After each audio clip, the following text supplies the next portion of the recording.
¿Cómo están? Buenas noches.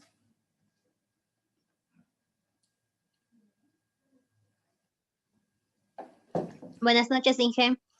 ¿Cómo está Daisy?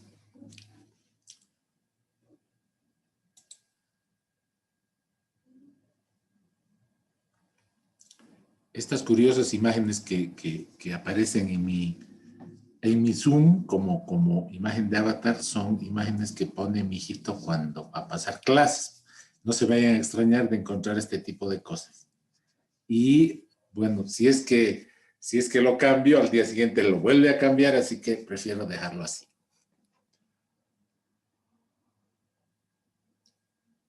Interesante su octagón de Carelli. No es octagón, sí es un octagón. 2, 4, 6, 8, 10. Un decágono. ¿Qué significa esa curiosa figura, Carelli? ¿Tiene algún significado?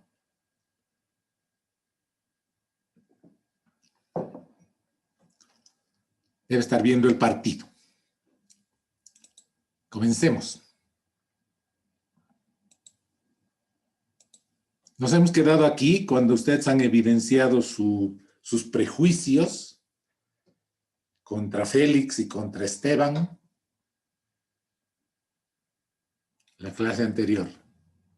Y hemos señalado de que los factores subjetivos, sobre todo aquellos que provienen del efecto halo, el efecto halo es el creer que una persona que tiene atributos que a uno nos agrada, físicos, o sea, o nos desagrada, también señalan sus valores internos y su conducta. Entonces asociamos que una persona que no nos agrada físicamente, porque use lentes, porque sea de tez morena, porque tenga mucho cabello, porque no se peine, porque use barba, por lo que sea, asociamos a que esa persona tiene una conducta que no está adecuada a nuestros estándares. Y si nos encargan a nosotros evaluarlo, es muy posible que producto de ese efecto halo o los prejuicios subconscientes influenciemos en una mala evaluación. Es decir, pueden suceder dos cosas: que lo evaluemos por encima de sus capacidades, lo sobreevaluemos, o lo evaluemos por debajo de sus reales capacidades, es decir, lo subvaluemos, ¿no?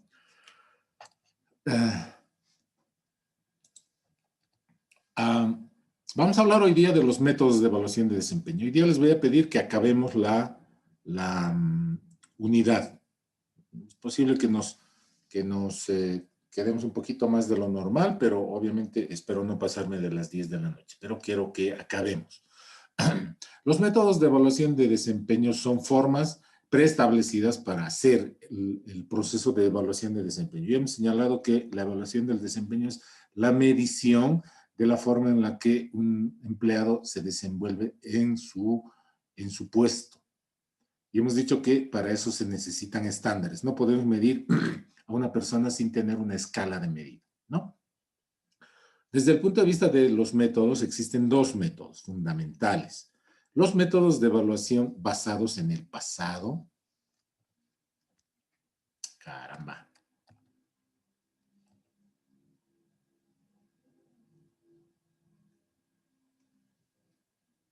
Los métodos de evaluación basados en el pasado y los métodos de evaluación orientados al desempeño futuro.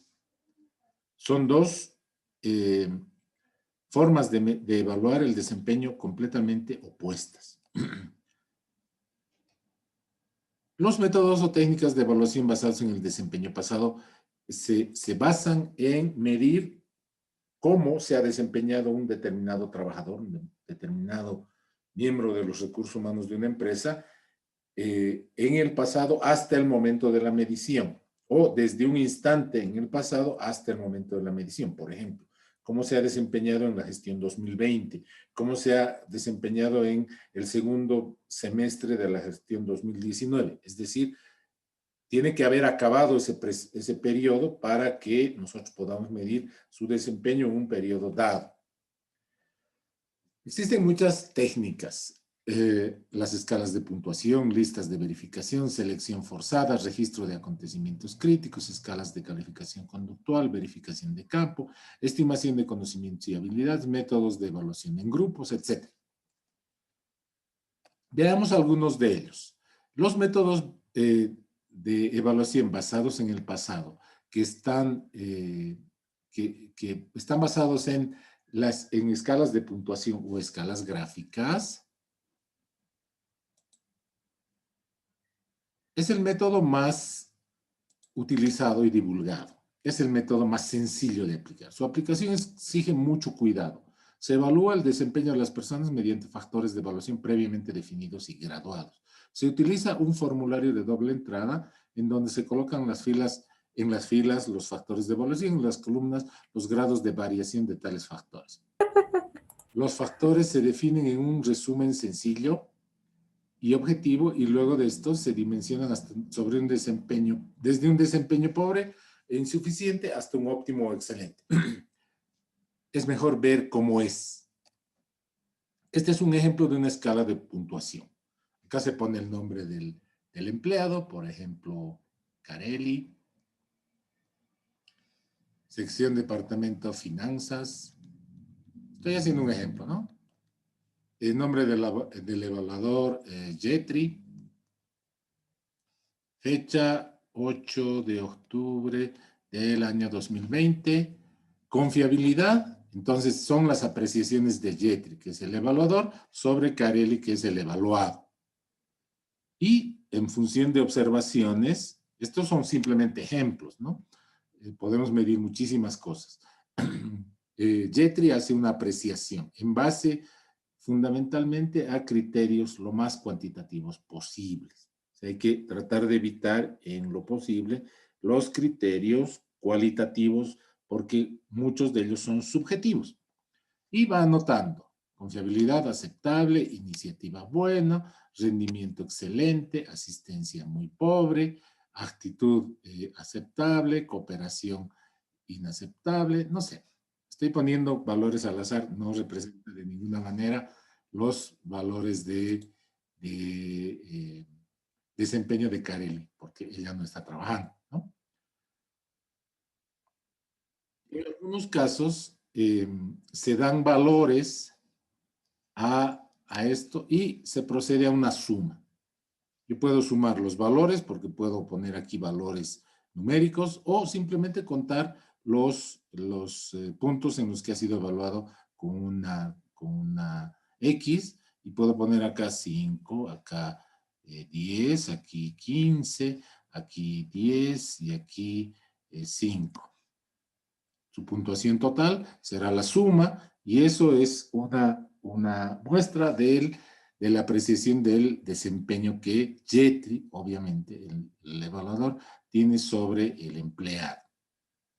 Este es un método muy sencillo de aplicar. Lo complicado es hacer la tabla, ¿no? Elaborar el formulario. Otro método es el de la lista de verificación que utiliza frases descriptivas. Este es un método en el que el evaluador señala las frases que caracterizan el desempeño del subordinado, del empleado, y con un signo más, o una S, o un tic, o una flecha de verificación, se señala las cosas positivas y con una X, con el signo menos o con N, las cosas negativas. Aquí, por ejemplo, tenemos a nombre del empleado, Yamil, nombre del evaluador, Elia, departamento de ventas, fecha X. Y Elia evalúa a Yamil y busca las frases descriptivas, ¿no? Se queda horas extras si se le pide, más. Mantiene muy aseado su lugar de trabajo, menos. Suele ayudar a las personas que lo necesitan, menos. Planea sus acciones antes de iniciarlas, menos. Escucha consejos, pero rara vez los sigue, parecería ser que es Yamil, menos. Y estos son los valores que deberían totalizar un porcentaje, ¿no? Entonces, yo voy a hacer una puntuación relativa que me señale la evaluación que Elia, que es la evaluadora, tiene sobre Yamil. Otro método. El método de selección forzada o elección forzada es un método que fue desarrollado por un equipo de técnicos estadounidenses durante la Segunda Guerra Mundial para escoger a los oficiales de las Fuerzas Armadas que deberían ser ascendidos. Consiste en evaluar el desempeño de los individuos mediante frases descriptivas de alternativas de tipos de desempeño individual. En cada bloque o conjunto compuesto de dos o más frases, el evaluador debe elegir solo una o dos las que más se apliquen al desempeño del empleado evaluado. Se pueden componer las frases dos positivas, dos negativas, etc. No vamos a aprender los métodos de evaluación, simplemente los vamos a señalar. ¿Ok? Estas frases, lo complicado es hasta ahora elaborar los formularios, ¿no? En este método también las frases deben elegirse con cuidado en base a procedimientos estadísticos adecuados, sobre todo que señalen aspectos del comportamiento que pueden ser negativos o positivos para la empresa, ¿no? Por ejemplo, aprende con rapidez.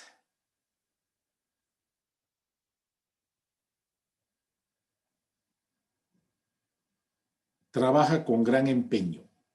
Entonces, tengo que elegir uno de estos dos, porque es el método de selección forzada. Su trabajo es preciso, confiable. Constituye un buen ejemplo para sus compañeros.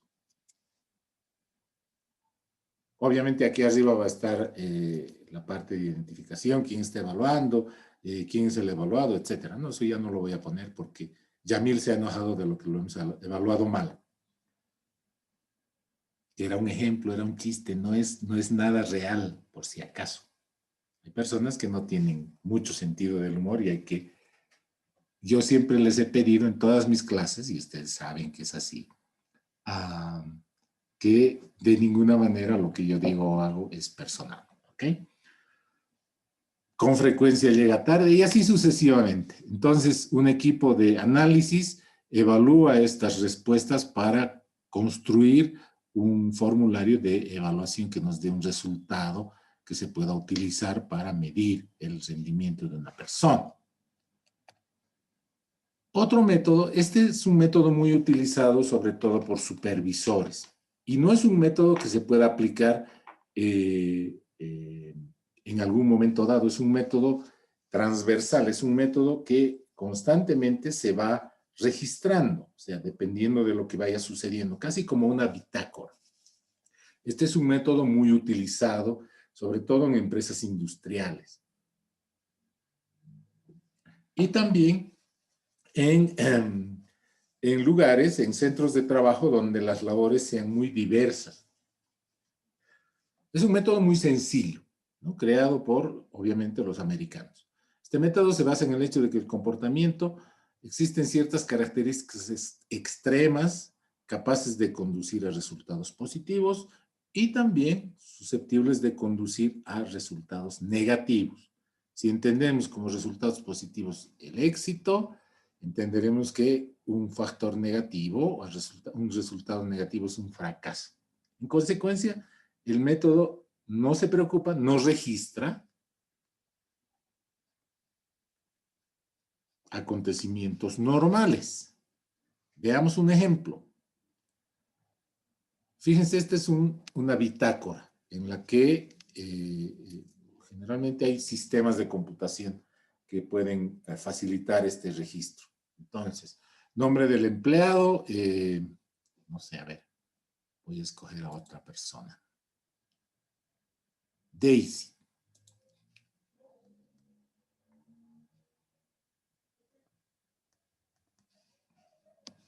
Nombre del evaluador, Lucero.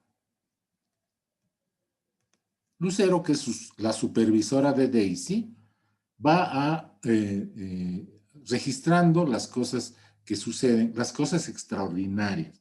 Este es un registro de acontecimientos notables o incidentes críticos. O sea, lo normal, que Daisy haya hecho hoy día muy bien su trabajo, no se registra. Se registran aquí simplemente acontecimientos notables. Y dice Lucero que en respecto del rubro del control de riesgos y prevención de accidentes, en el 16 de febrero, Daisy advirtió que la puerta de emergencia estaba bloqueada y ha avisado al departamento de mantenimiento. El 24 de febrero ayudó a extinguir un conato de incendio, un inicio de incendio, aunque era de pequeñas proporciones, causó alarma. El 18 de mayo abandonó el laboratorio dejando un mechero encendido en contra de las normas. Fíjense que estos son eventos positivos y estos son eventos negativos. Se registran los acontecimientos notables, sean estos positivos o negativos, porque eventualmente estos pueden conducir al éxito o pueden conducir a una desgracia, a un fracaso. En torno al control de material de desecho, estos rubros tienen mucho que ver con el tipo de la empresa, ¿no? Una empresa industrial tendrá este tipo de cosas, una empresa de ventas, por ejemplo, tendrá otro rubro, por ejemplo, gestión de clientes.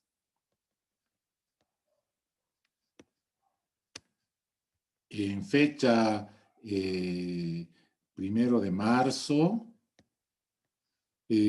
no asistió a una cita con un cliente, a una cita previa con un cliente. Si el cliente ha llamado, podemos ponerlo aquí también, el cliente llamó para quejarse.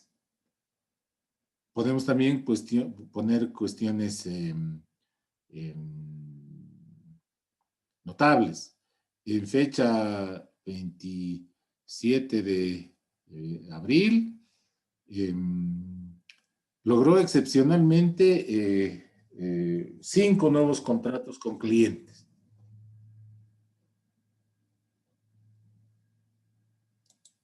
Entonces, el estudio y el análisis de estas situaciones, puntuándolas como positivas o negativas, hace que podamos tener una evaluación adecuada, sobre todo en acontecimientos notables o incidentes críticos, ¿no? Es un buen método para evaluación, sin embargo, requiere de tiempo. O sea, el evaluador debe registrar en la bitácora todo lo que sucede. Este es un método muy utilizado, como les decía, para el registro de personal que sobre todo tiene un desempeño que puede ir del éxito al fracaso. Es un método muy utilizado. Y la gran ventaja de esto es que no se hace en un determinado momento del tiempo, ¿no? Se lo hace permanentemente. Porque lamentablemente sucede que hemos visto uno de los factores, el efecto de eventos recientes, uno de los factores que afecta la medición de la medición del desempeño. Si se les dice a los empleados,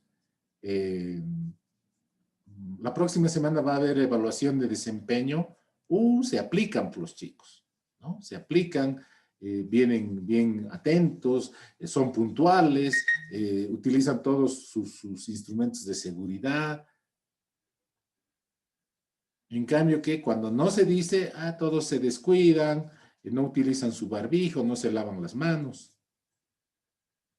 Entonces, este método es muy bueno porque es una medición transversal a lo largo del tiempo. Obviamente, en este método, para tratar de salvar la gran dificultad cuando se tienen un personal muy grande, un número de personas muy grande trabajando, simplemente se refiere a anotar los acontecimientos más notables.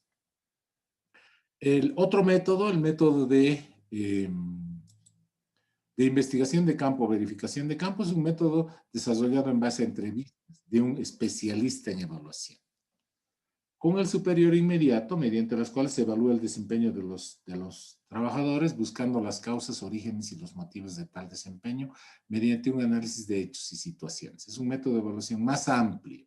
Esa es la gran ventaja, que permite, además de emitir el diagnóstico del desempeño del empleado, planificar junto al inmediato superior el desarrollo en el cargo. O sea, tiene doble ventaja este método porque no solamente me permite hacer la evaluación, sino me permite plantear las soluciones.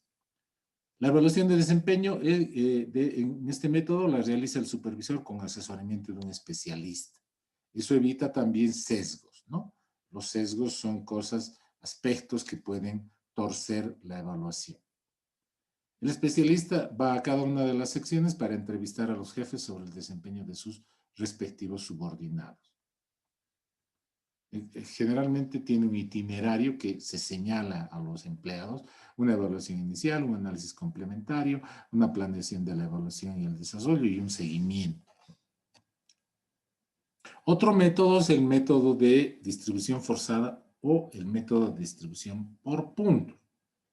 Generalmente se dice, y es una realidad, que el desempeño de las personas tiene esta forma.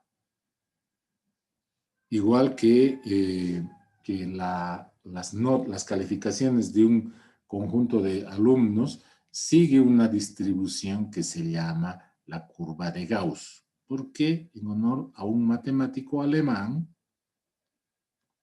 que desarrolló importantes investigaciones sobre el campo estadístico de la distribución normal. Ustedes han llevado estadística, así que saben de lo que estoy hablando. La distribución normal como modelo de variable aleatoria es una función de distribución probabilística que describe muchos eventos de la naturaleza. Generalmente, un buen porcentaje de los elementos, de los fenómenos, de las personas analizadas rondan el rendimiento normal, aproximadamente un 40%, dependiendo de la desviación estándar. Un 20% tiene un rendimiento alto, es decir, por encima de lo normal, y un 10% un rendimiento excelente. Un 20% tiene un rendimiento muy bajo y un 10% un rendimiento deficiente. Lo mismo sucede con las calificaciones, ¿no? Los alumnos tienen un rendimiento muy deficiente en un 10%, un rendimiento muy bajo del 20%, un rendimiento normal entre 51 y 60, digamos, un 40%, un rendimiento muy alto entre 60 y 75, digamos, y un rendimiento excelente entre 75 a 100, un 10%. Entonces, lo que hace este método es tratar de hallar estos puntos extremos. ¿Quiénes están en estos puntos extremos? En base a algún tipo de análisis, sobre todo combinando con alguno de los otros métodos que hemos descrito hasta ahora.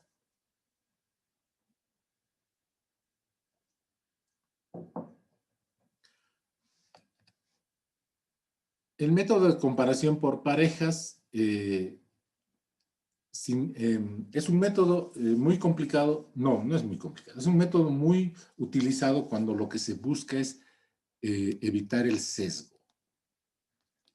Cuando vamos a comparar algo sin compararlo cuando vamos a evaluar algo, perdón, sin compararlo contra alguna escala previamente establecida, podemos calificar algunas personas equivocadamente.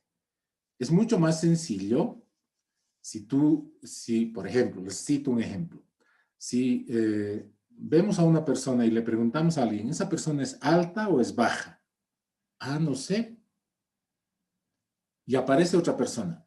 Esta persona es más alta o más baja que la otra que aparece. Ah, ahí sí tengo la posibilidad de comparar, porque hay dos personas y puedo comparar sus cualidades. Lo mismo sucede con este método de comparación.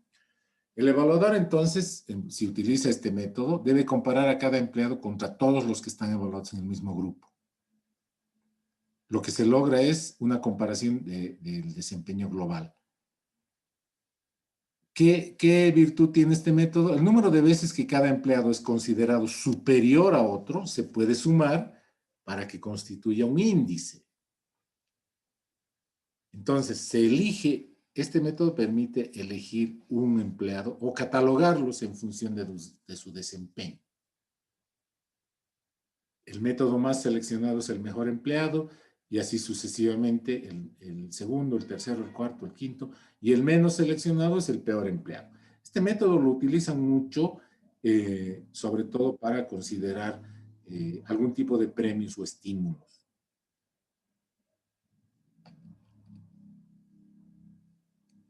Esos son los métodos, existen otros métodos también, pero estamos viendo un paneo general de los métodos de evaluación. Los métodos de evaluación basados en el pasado tienen tienen ventajas y desventajas, ¿no? Generalmente están basados en evidencias. O sea, vamos a evaluar a un empleado en base a su desempeño que ha sido verificado.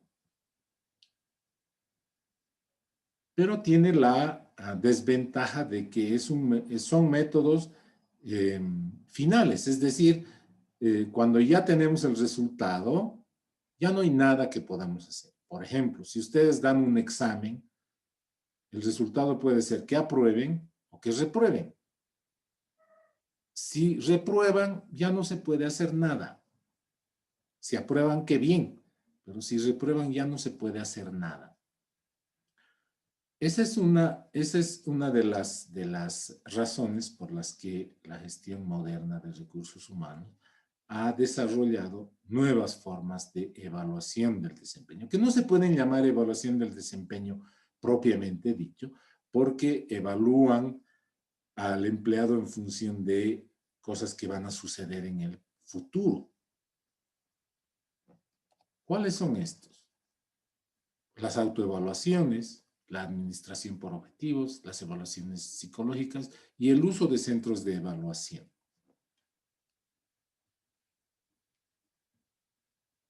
Algo que está muy de moda, pero que en algunos casos ha demostrado que no funciona efectivamente porque lamentablemente depende mucho de los valores, es el tema de las autoevaluaciones.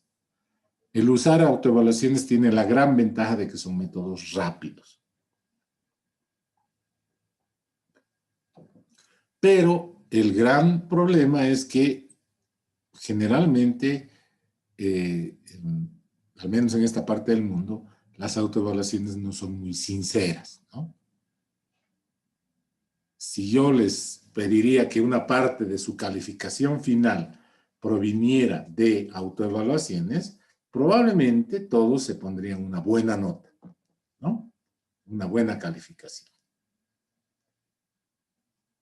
Y eso es porque generalmente no somos muy honestos con nosotros mismos y consideramos que tiene mayor ventaja aprobar como sea que ser realmente críticos de nuestro desarrollo, ¿no? Entonces, es un método que depende mucho de la honestidad.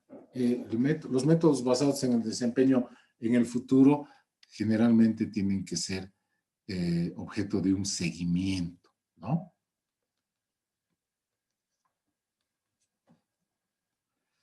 El método de administración por objetivos es un método no solamente es un método es un método de evaluación, sino es un método de gestión. Y lo vamos a llevar más adelante como modelo de gestión de recursos humanos. Pero también incorpora un interesante método de evaluación, que es el método de administración por objetivos. En este método lo que se hace es especificar objetivos laborales de manera previa. Queremos que los trabajadores puedan elaborar o fabricar o confeccionar 100 productos por hora.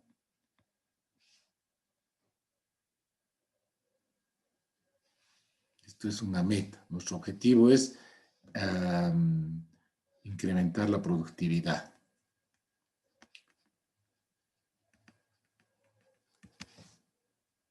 Una vez que hemos determinado ese objetivo, es un ejemplo, se los se lo comunicamos a los empleados. Y si estas metas vienen acompañadas de algún estímulo, este método, que no es de evaluación propiamente dicho, incrementa el desempeño. Entonces, lo que hacemos al final es evaluar los objetivos logrados. Definimos objetivos de manera futura, los especificamos en base a metas y especificamos los resultados que queremos lograr versus los resultados que realmente evidencia el evaluado. Las metas que éste ha logrado, los resultados, y buscamos las explicaciones, tanto cuando el desempeño ha sido mejor de lo especificado al principio, igual o menor.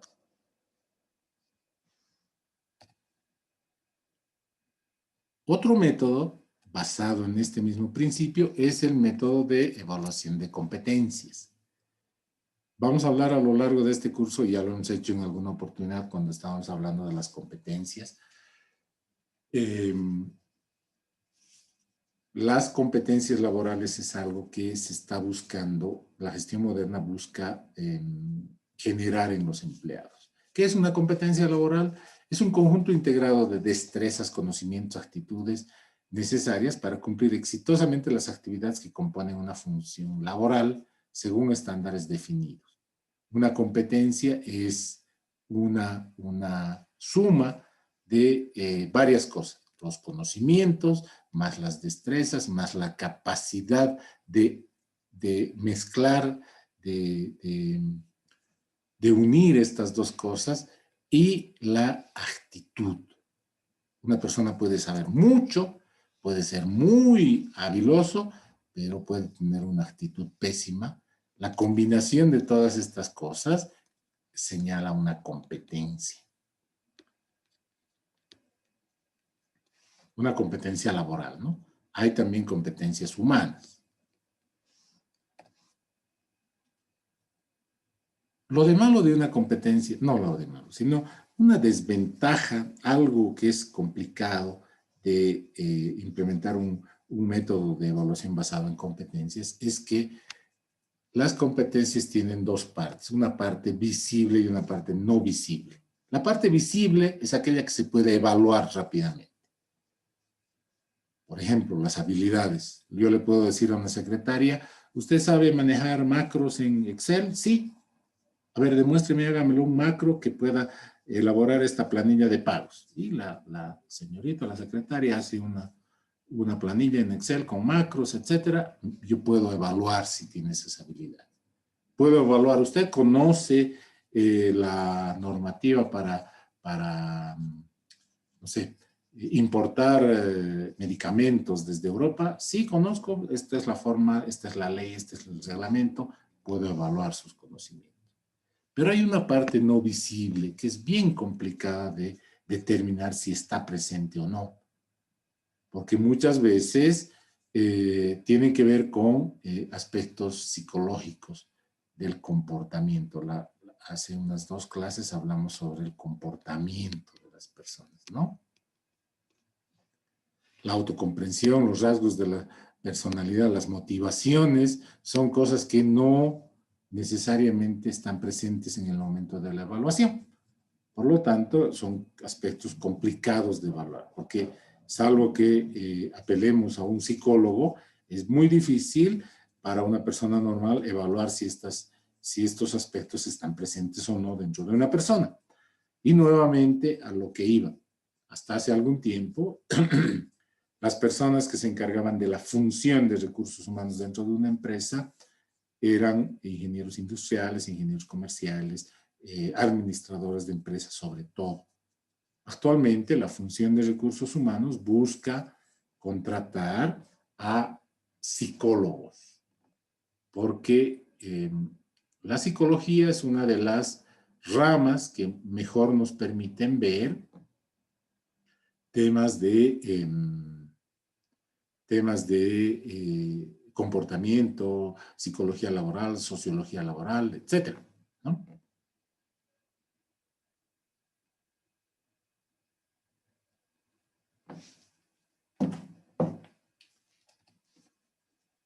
¿Cómo se evidencia entonces si una persona tiene o no una competencia laboral? A través de una serie de test combinados. Cuando ustedes van a postular a un cargo, les van a tomar una serie de exámenes. No les van a tomar un solo examen. Eso lo vamos a ver cuando estemos viendo reclutamiento en un próximo capítulo. No les van a tomar solamente un examen. ¿Por qué? Porque la forma en la que se evidencia una competencia laboral es midiendo estas cosas que hemos dicho que están presentes, ¿no? Los conocimientos, las destrezas, la capacidad de vincular estas dos cosas y las actitudes. Entonces, se tomará un examen de conocimientos, un examen de psicotécnico, se mostrarán algunas destrezas, se evaluará cuán hábil es la persona en el manejo de algunos aspectos que son importantes para la empresa. Se le pedirá que se desempeñe en un periodo inicial de prueba. Y esta, que es la parte más complicada, se harán análisis de aptitud para determinar si la persona tiene una actitud adecuada para desempeñar su trabajo. Si tenemos aspectos positivos en todo esto, entonces podemos certificar que esa persona tiene una determinada competencia. Caso contrario, tendremos que descertificarla, es decir, esta persona no es competente. Entonces se miden evidencias de conocimientos, evidencias de desempeño, evidencias de actitud, etcétera, a través fundamentalmente de la interacción entre dos personas, ¿no? Entre un evaluador y una persona evaluada. Las evidencias de producto se hacen en función de pruebas, tiempos de prueba del trabajador. Entonces, el método de evaluación basado en competencia laboral, igual que la evaluación basada en objetivos, definimos competencias que son adecuadas para un determinado puesto. Esas competencias deben estar compuestas de conocimientos, habilidades y actitudes y evaluamos si estas están presentes en un empleado. Igual, de la misma manera, desglosando sus conocimientos, habilidades y actitudes. La clase anterior, alguien me preguntó si el tipo de currículum que había utilizado, por ejemplo, Yamil, era el adecuado porque en ese formato describía algunas cosas como skills y incluso él señalaba, en base a alguna autoevaluación que él se había hecho, el porcentaje en el que esa determinada habilidad estaba presente. No recuerdo bien, pero por ejemplo, pongámosle, qué sé yo, Word. Y había una escala y él podía poner, qué sé yo, una cuestión de este tipo, ¿no? Que nos daba una idea de un 75%, digamos. Si yo de manera anticipada hago conocer a mi posible empleador de que tengo algunas competencias, las puedo certificar de alguna manera. Por ejemplo, para el manejo de idiomas extranjeros existen establecimientos y organismos que certifican con una calificación adecuada, que además es imposible de falsear, es imposible de falsificar la habilidad de una persona respecto de esa competencia. Hace algún tiempo, no se olviden de que, por ejemplo, para ocupar cargos en la administración pública es un requisito hablar por lo menos un idioma original, ¿no? Entonces, si ustedes piensan en algún momento en hacer carrera, por ejemplo, en algún organismo público, la Corte, ya no se llama Corte, el órgano electoral plurinacional, el órgano electoral departamental, qué sé yo, es evidente de que les van a pedir que esa habilidad esté certificada. Ah, pero yo sé hablar aymara, yo sé hablar quechua, porque obviamente provenimos de un medio en el que nuestros padres, nuestros abuelos hablaban, ¿no? O hablan esos idiomas originarios. Entonces es muy posible que muchos de ustedes no solamente lo hablen, sino dominen. Pero ocurre, y paradójicamente, algo muy triste, y es que, y lo ha demostrado el anterior vicepresidente de nuestro país, le preguntan a García Linera, ¿usted habla algún idioma? Sí. ¿Nos puede mandar un saludito en el idioma originario que habla? No, en mi currículum dice que hablo, ahí está mi certificado, dice que hablo, pero mándenos un saludito. Es evidente de que si medimos desde ese punto de vista, tenemos el certificado que dice, pero la habilidad o el conocimiento no existe. En la empresa pública ese fenómeno se puede dar, pero en la empresa privada es muy difícil que un empresario privado contrate a alguien que diga que tiene una determinada competencia, pero no la tenga. Entonces, ustedes tienen que ponerse a pensar de que algunas de esas habilidades, que en inglés se llama skills, competencias, ¿no? En inglés el tema competencias es skills. En algunos casos se requieren que estén certificadas y ayuda mucho que estén certificadas. ¿Cómo se hace la evaluación? En base a un formulario, ¿no? Competencia evaluar, aquí se pone, qué sé yo, la competencia que queremos evaluar, aquí el nombre del evaluador, el nombre del evaluador, el puesto, etcétera, algunos datos burocráticos, y luego de una evaluación en la que se evidencie, o sea, aquí tienen que haber evidencias. No se puede calificar simplemente por el hecho de que diga una persona que sabe hacer algo. Señor vicepresidente, ¿usted habla? Sí hablo. A ver, mándenos un saludito. ¿En quechua, en aymara? No, ahí en mi currículum dice que sé hablar. Pero mándenos un saludo, ¿no? Entonces, le preguntamos, ¿usted sabe trazar líneas de corte? Sí sé. A ver, hágalo. Ah, sí, efectivamente, sabe. ¿Sabe afilar una cuchilla? Sí. ¿Sabe cortar líneas rectas? Sí. ¿Sabe cortar piezas curvas? No. ¿Sabe limpiar su área de trabajo? Sí.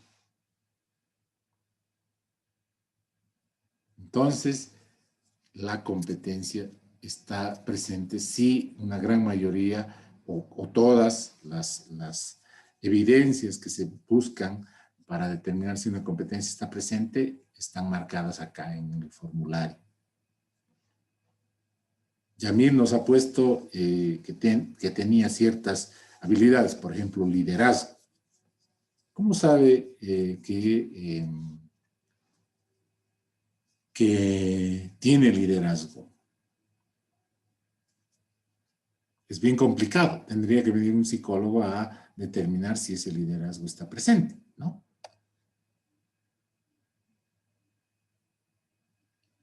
Existen competencias laborales y también existen competencias conductuales. También se tienen que medir. Hasta aquí, ¿alguna pregunta? Hagamos una pequeña pausita. ¿Alguna pregunta? Voy a aprovechar la pausa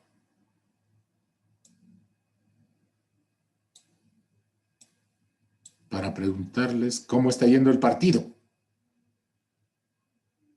No, creo que que nadie está viendo el partido.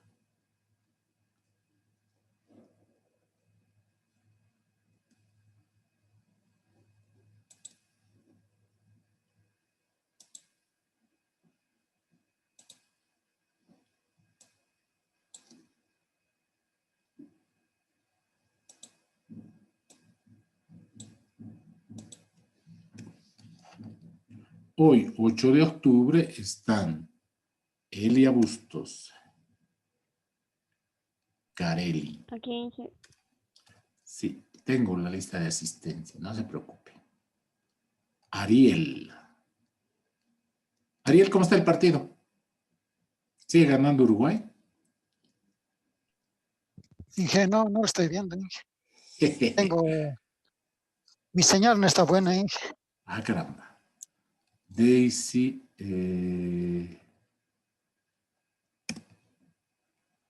Flora,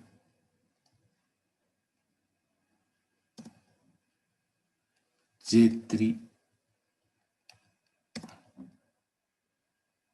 Alguien se ha salido. Lucero.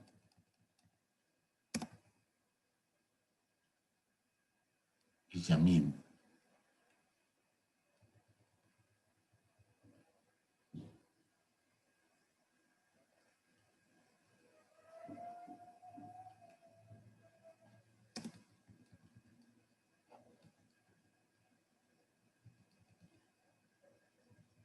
Ya.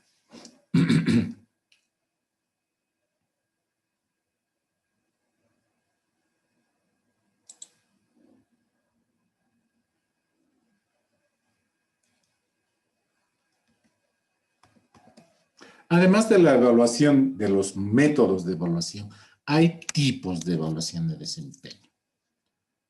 Los tipos de evaluación de desempeño se orientan a determinar quién es el que va a evaluar, quién o quiénes van a participar de la evaluación. Tengo un mensajito de que mi conexión es inestable, es muy posible que se entrecorte. Si es que se entrecortara mucho, me lo hacen notar, por favor. Yo no puedo advertir simplemente por ese mensaje que me sale, pero no sé la magnitud de la desviación. Los tipos de evaluación de desempeño sobre todo se refieren a quienes participan.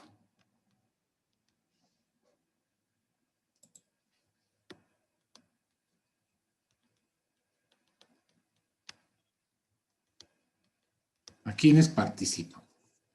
El primer tipo de evaluación de desempeño se llama evaluación de 90 grados o evaluación vertical.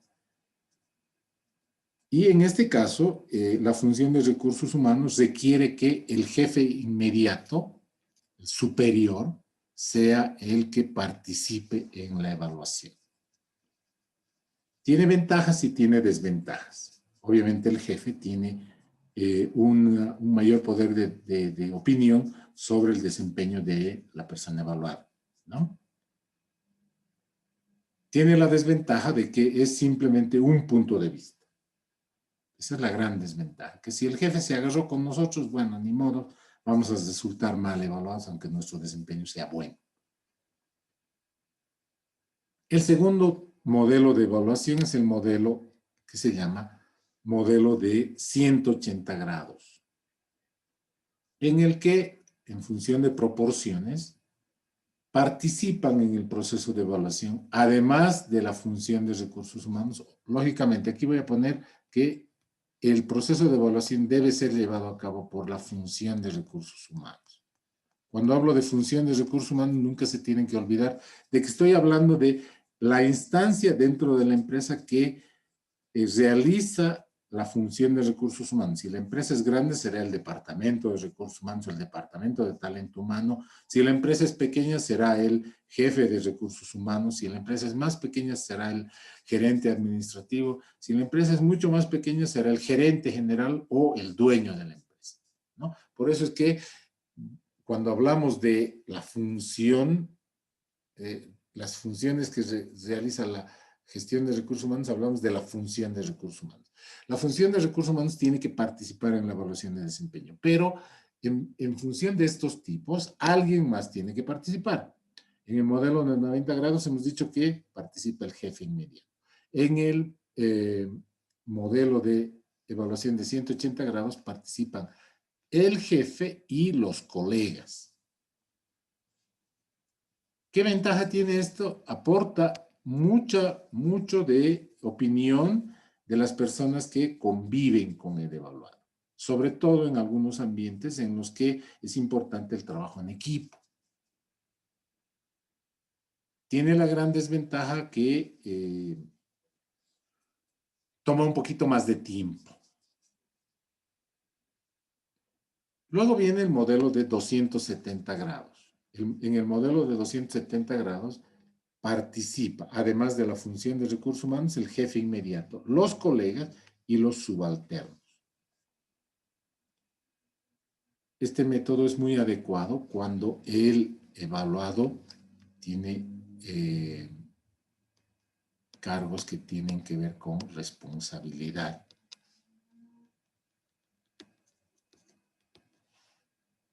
Y además con mando.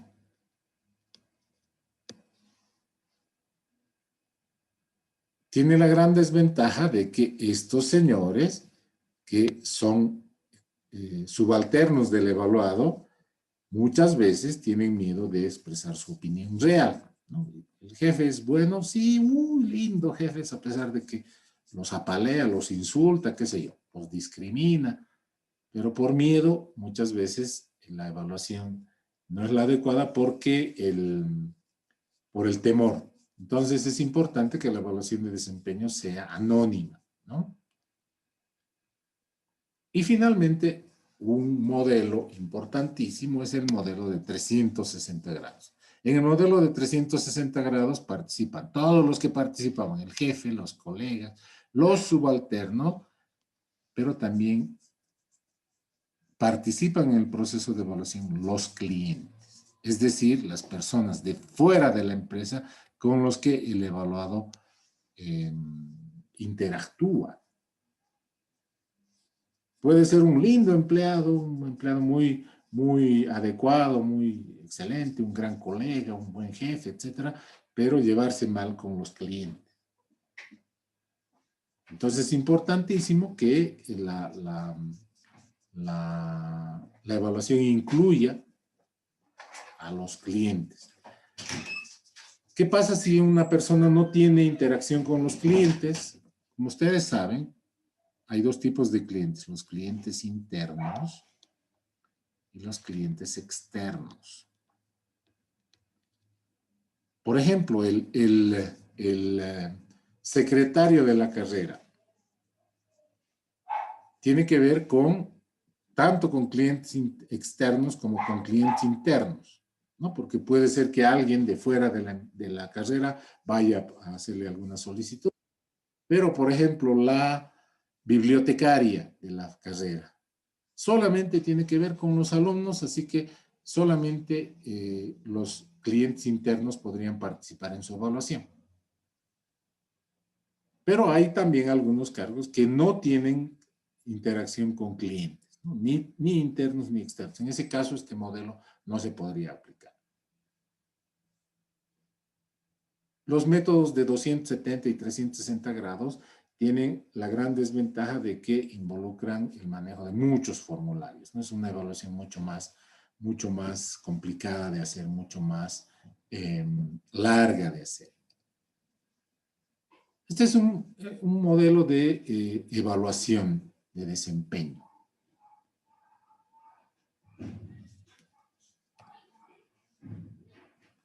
Una vez concluida la evaluación, sea esta basada en el pasado o basada en el futuro, los resultados definen las acciones que se van a tomar.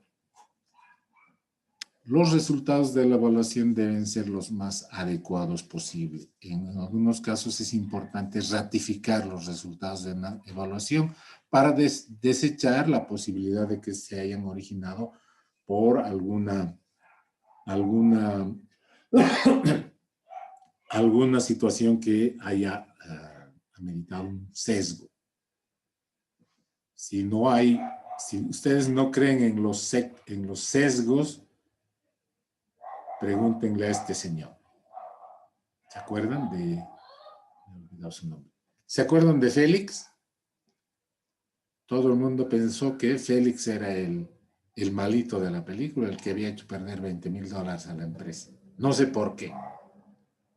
Y siempre me pasa esto, no sé por qué. Todos los semestres en los que aplico esto, porque esta diapositiva viene de otro curso que suelo dar, que no se da, que no lo doy en la carrera. Yo doy cursos de liderazgo a nivel de instituciones que me contratan para dar charlas sobre liderazgo y muchas veces empleo esta para ver el grado de empatía de las personas. Y a Félix siempre le va mal. Para evitar que pase eso, para evitar que el resultado de una evaluación que sea muy negativo, tenga que ver con alguna cuestión que sea producto de sesgos, los resultados, sobre todo aquellos que señalen rendimientos malos, deben ser ratificados. Es decir, es bueno revisar el proceso y repetirlo si es necesario, pero obviamente los resultados pueden ser contados. El resultado de una evaluación puede ser óptimo, aceptable, no aceptable y deficiente. Si el resultado de la evaluación es óptimo con acento, las acciones posteriores son darle al empleado un reconocimiento. Esto es importantísimo, no solamente para el mismo empleado, sino para el resto. El saber que una evaluación tiene un reconocimiento, aunque sea un diploma, aunque sea una plaqueta, aunque sea una felicitación. Mejor si es, por ejemplo, un bono, algún premio que se pueda, algún premio tangible, mejor todavía, ¿no? Pero depende mucho del nivel. Sabemos que una estructura organizacional tiene una forma piramidal, ¿no? Aquí está el nivel operativo, los mandos medios y la alta dirección. Los reconocimientos no tangibles, es decir, una placa, una felicitación, un diploma, un certificado, qué sé yo, generalmente es muy útil acá arriba. Pero aquí en el nivel operativo, los reconocimientos tangibles son los que mejor resultado dan. Que se le dé un premio, un bono, una semana de vacaciones, un nuevo uniforme, una bicicleta. En las empresas mineras, sobre todo las de Sinchihuayra, se les da un televisor, por ejemplo, a los empleados que tengan una evaluación que señale un desempeño óptimo. Beneficios. Cuando el rendimiento es aceptable, quiere decir que ha superado la barrera de lo aceptable, el 51, digamos, pero no llega a óptimo, lo que se hace es darle recomendaciones, ¿no? Decirle, mire, usted está fallando en esto, en esto, en esto, y en el caso de que sea posible o sea necesario, se debe implementar un plan de formación. Hace años yo trabajaba como gerente en una empresa y había un señor que trabajaba como contador, don Rodolfo Ramírez. A don Rodolfo Ramírez siempre lo empleo como ejemplo, tanto en mis clases de análisis de balance como en mis clases de modelos administrativos y también acá. Lo primero que hice cuando entré, a los pocos meses, hice una evaluación de desempeño. Y don Rodolfo, no es que estaba en el límite, algunas cosas aceptables y algunas cosas no aceptables. Pero nos dimos cuenta que no sabía manejar una computadora y nosotros usábamos sistemas computarizados para la contabilidad. Entonces, lo que hicimos es implementarle un plan de formación, un curso de Excel, un curso del sistema de contabilidad, un curso de Word, etcétera, un curso para que aprenda a manejar la computadora, como un plan para tratar de que mejore su desempeño. Y ese es uno de los resultados que se quieren lograr con la evaluación de desempeño, ¿no? Que el resultado incida en acciones que nos permitan mejorar el desempeño. Lógicamente, también pueden haber resultados negativos. Si el desempeño de un empleado es no aceptable, hay dos acciones que se pueden hacer. La primera, necesaria, la comunicación. En todas estas, no importa el resultado, la comunicación es importante. Es decir, el empleado debe conocer el resultado de su evaluación. Ese resultado no puede mantenerse secreto. Se le debe comunicar. En algunos casos se le debe comunicar solamente al empleado, en algunos casos se le debe comunicar a todos, pero se le debe comunicar el resultado al empleado. Sobre todo si este es no aceptable, ¿no? Se le debe hacer constar de una manera documentada que su rendimiento no ha sido aceptado. Para que en algún momento, si se repiten estas calificaciones de evaluación no aceptable, se pueda optar por, lógicamente, alguna otra acción que va a estar descrita más adelante. En estos casos, el plan de formación es prácticamente obligatorio. Hay que identificar por qué es que el rendimiento del trabajador o del empleado no es aceptable y obligarlo a que asuma un plan de formación en aquellos aspectos que inciden de mayor manera en su desempeño no aceptable.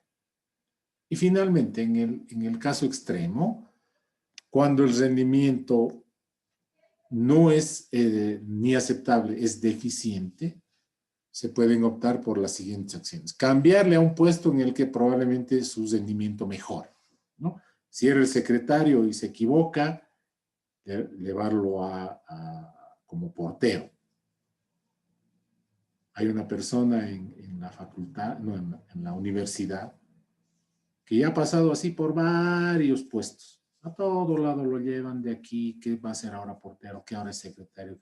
Lo de malo es que en la universidad, porque hay una carrera administrativa y hay un sindicato que podría salir en defensa de esta persona, la universidad no lo puede despedir, salvo que infringe alguna de las 4 normativas, de las 4 causales para hacer que un despido sea legal. Les había comentado hace algunas clases, ¿no? Que robe, que cause perjuicio económico a la empresa, que divulgue secretos de la empresa o que no asista durante 12 días. El cambio de puesto es una acción en la esperanza de que el desempeño mejore. Muchas veces no sucede eso y es la función de recursos humanos sumada a la administración de la empresa la que deben decidir si el rendimiento deficiente amerita que se le separe de la empresa. Eso quiere decir que se le despida. Esas son las acciones que se desencadenan producto de la evaluación. Vamos a ver el último subtítulo de la unidad 3, control de gestión de recursos humanos. ¿Qué es el control de gestión de recursos humanos? Es un proceso, como todo en la gestión de recursos humanos, es un proceso que permite a los directivos influir en los empleados. El proceso de gestión lo que busca es influir en el desempeño de los trabajadores. ¿Cómo es que vamos a influir? La gestión empresarial hace gestión de recursos humanos como lo que hemos avanzado ahora, midiendo el desempeño. Este control de gestión debe hacer que esta medición de desempeño sea metódica, sea periódica, sea permanente.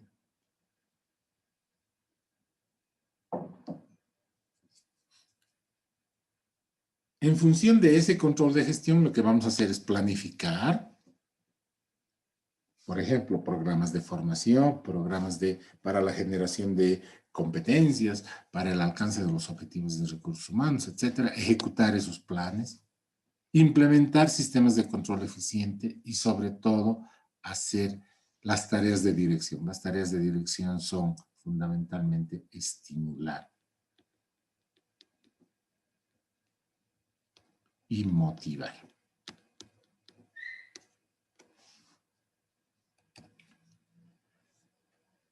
A lo largo de la historia, los enfoques en el control de gestión han cambiado.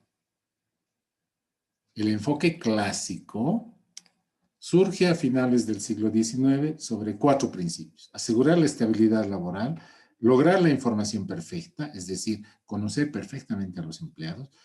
En función de esa información perfecta, tratar de aumentar la eficiencia productiva y, sobre todo, disminuir el costo global. Es decir, lograr todo eso en base a salarios no muy altos. Entonces, el control de gestión, en función del enfoque clásico, tiene tareas de verificación y observación. Es decir, constantemente hacer evaluaciones, observar a las personas, medir su desempeño y tomar las 4 decisiones que hemos descrito hace un momento, ¿no? Felicitar si el desempeño es óptimo y despedir si el desempeño es insuficiente o es no satisfactorio. Modernamente, a partir de la década de los 80, sobre todo con la aparición de los sistemas de administración computarizados, además de la aparición de nuevos tipos de empresas en los que la interrelación con el cliente es mayor y además se adoptan modelos de administración estratégica, el control de gestión se ha vuelto mucho más dinámico, es decir, con proyección al futuro.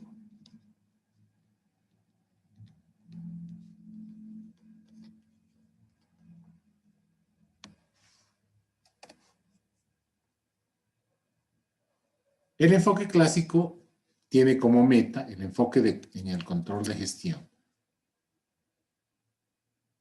Desde el punto de vista clásico tiene una meta, reducir los costos y aumentar la productividad. Es decir, aumentar la productividad de los trabajadores y pagar menos salarios.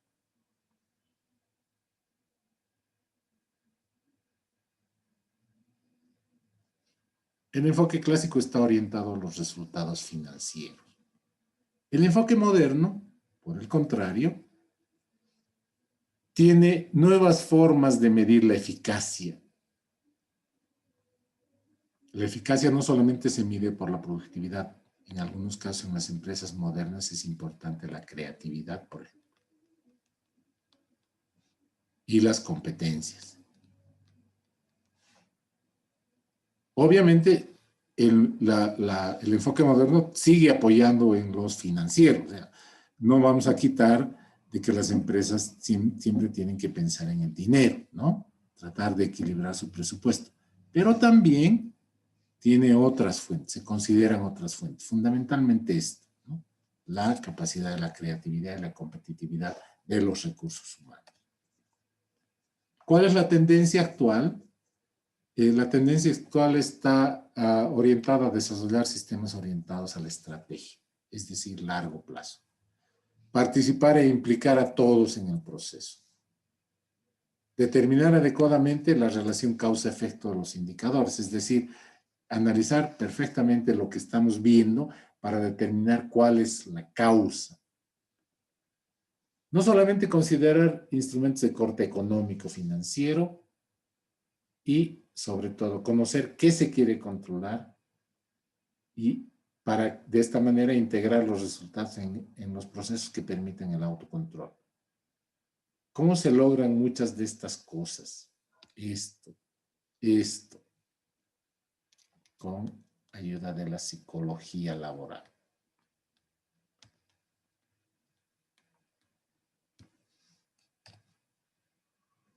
Hemos terminado la unidad 3. Si hay algún comentario, si hay alguna pregunta, me gustaría escucharla.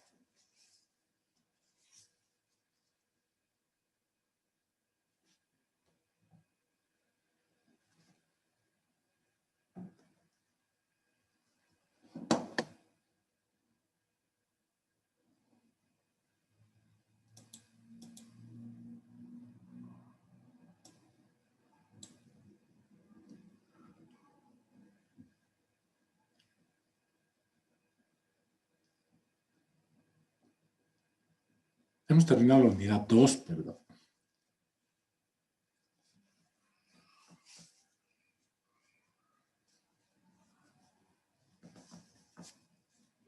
Si no hay ninguna pregunta, quiero recordarles que aquellos que no hayan presentado su tarea lo pueden hacer. Ya no me pueden mandar vía Moodle, pero sí lo pueden hacer a través de la plataforma WhatsApp. Esta tarea ya no va a tener calificación, por el simple hecho de que sería injusto para aquellas personas que han presentado. Hemos dicho que esta tarea no puede tener una calificación porque no hay un currículum mejor que otro. Todavía no estamos evaluando cuál de ustedes es el mejor para un determinado puesto. Y el hecho de que algunos tengan más experiencia que otros no es relevante para el aprendizaje de la materia. Simplemente la tarea era que elaboren su currículum, ¿no? Pero esta es la primera parte. Vamos a terminar haciendo un plan estratégico de recursos humanos y los que no hayan mandado, es importantísimo que me manden. En función de eso, y como parte del siguiente capítulo, vamos a establecer un objetivo de recursos humanos para ustedes. Y ustedes van a diseñar, como parte de la evaluación del primer parcial, el plan estratégico que les permita, partiendo de lo que ustedes me han dicho que son, que tienen y que conocen en función del currículum que me han presentado, ver cómo van a poder llegar a configurar el perfil que yo les doy. Y no es un perfil extraordinario, no se trata de que ustedes vayan a trabajar para Google o sean los gerentes de sistemas de la NASA o de SpaceX. No. Es un perfil promedio. Es un perfil que se espera que tenga un profesional ingeniero de sistemas en la actualidad. Y veremos, por ahí ustedes ya están por encima de ese perfil, igual que ese perfil, pero si están por debajo de ese perfil, va a provenir de un autoanálisis, de una autoevaluación, que les va a servir. ¿Por qué? Porque ustedes mismos van a determinar qué acciones van a realizar para alcanzar ese perfil. De modo de que cuando ustedes egresen, no demoren mucho en conseguir un trabajo adecuado, ¿no? Por tanto, aquellos que no me han presentado todavía su currículum pueden hacerlo a través del WhatsApp, ¿ok? Si no hay ninguna pregunta ni comentario, nos veríamos el próximo martes.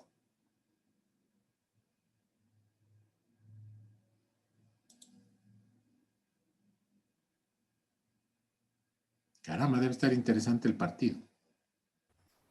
Está bien, ingeniero. Hasta luego. Hasta luego. Hasta luego, Inge.